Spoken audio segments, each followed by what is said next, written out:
আমি এখন রয়েছি কুয়াকাটা সমুদ্র সৈকতের সামনে। গতকালকে রাতে 1:45টার সময় আসছিলাম, এখন আসলাম সৈকতে।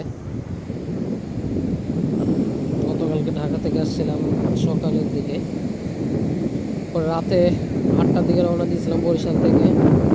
ঢাকা আসতে আসতে রাত হয়ে গেছে প্রায় 1:45। রাতে আসছিলাম সমুদ্র সৈকতে, আর ফজরের পর আসলাম আর এখন আসলাম।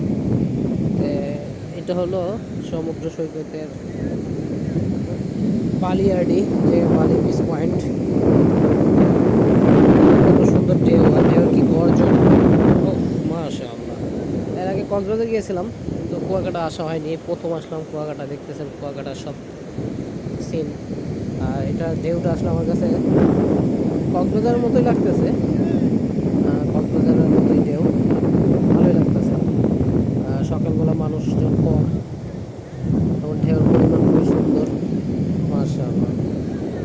আসলে বাংলাদেশটা ঘোরার মতো অনেক জায়গা আছে, বাংলাদেশটা ঘুরে দেখলে খুবই ভালো লাগে। আর এগুলো হচ্ছে যে ছাতার নিচে যে চেয়ারগুলো থাকে সেগুলো, উফ, খুব সুন্দর লাগতেছে সকালবেলা।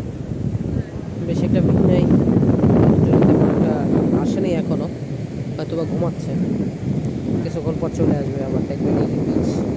সমুদ্র সৈকতে মানুষের গোসল করা নিয়ে কত সুন্দর গোসল করবে আইসা।